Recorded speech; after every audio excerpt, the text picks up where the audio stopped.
What do you think makes a sports rivalry a sports rivalry? Good question. What I think makes a sports rivalry so great is two teams that absolutely hate each other, but deep down have a respect for each other as far as they know that they're a good team. Like, they know that they're going to have good players. They know that they're going to have great coaches. It's going to be an all-out battle, and it's going to be a great game. At the same time, as much as they hate each other, it's like I said, they do respect each other as opponents because they know that their reputations speak for themselves.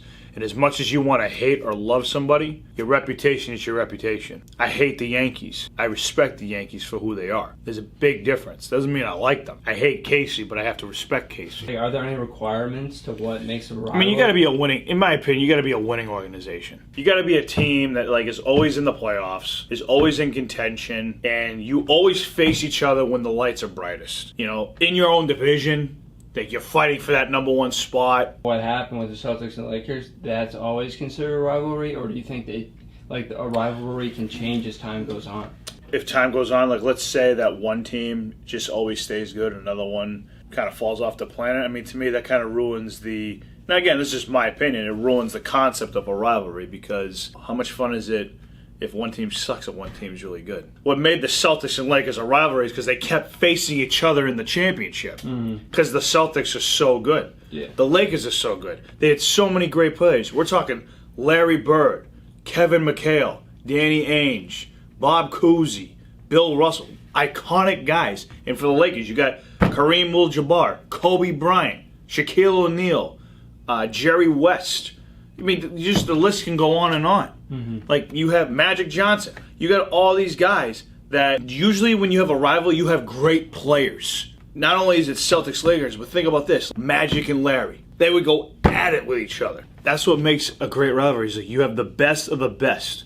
I think, and they absolutely hate each other. Players that weren't part of how it originated are still embracing it. It gets passed down. It's almost like it gets passed down. I don't think that's happening with the Celtics Lakers right now. You're going to tell me that if LeBron James and the Los Angeles Lakers and Jason Tatum and the Boston Celtics face each other in the finals, you don't think that they're not going to understand how big this rivalry is? You don't think that LeBron knows how the Celtics are, and you don't think that these guys are not going to understand, this is the Lakers? I get what you're saying, but think about this for a minute. Yeah, I'm just not completely sold. I think LeBron just cares more about winning than the history of it all. I'm not debating that. Yeah. I'm just saying that don't think it doesn't cross their mind that, they're playing, this has been a heated thing for a long period of time. Yeah, I just think that Red Sox players hate Yankees players more just because of that.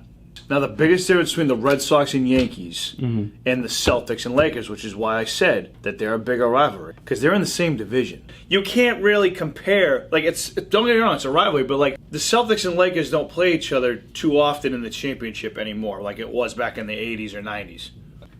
You knew every year that the Red Sox and Yankees were going to fight until the end for the division. Yeah. Now it's not like that right now, because obviously the Yankees are really good, the Red Sox aren't. There was a couple of years that the Lakers didn't make the playoffs. There were a couple of years the Celtics didn't make the playoffs because they sucked. Real quick, how about Ohio State and Michigan? Well, here's the thing, right? Ohio State has been ranked higher in the last 10 plus years, but Michigan, it doesn't matter. It's still they both hate each other. It's almost like a Super Bowl to them. So what would the top three be? What would you see is the top three things that define a rivalry? I would say a winning tradition is number one. Because, no offense, a rivalry is not a rivalry if you're not good. You have to have great players with great coaching.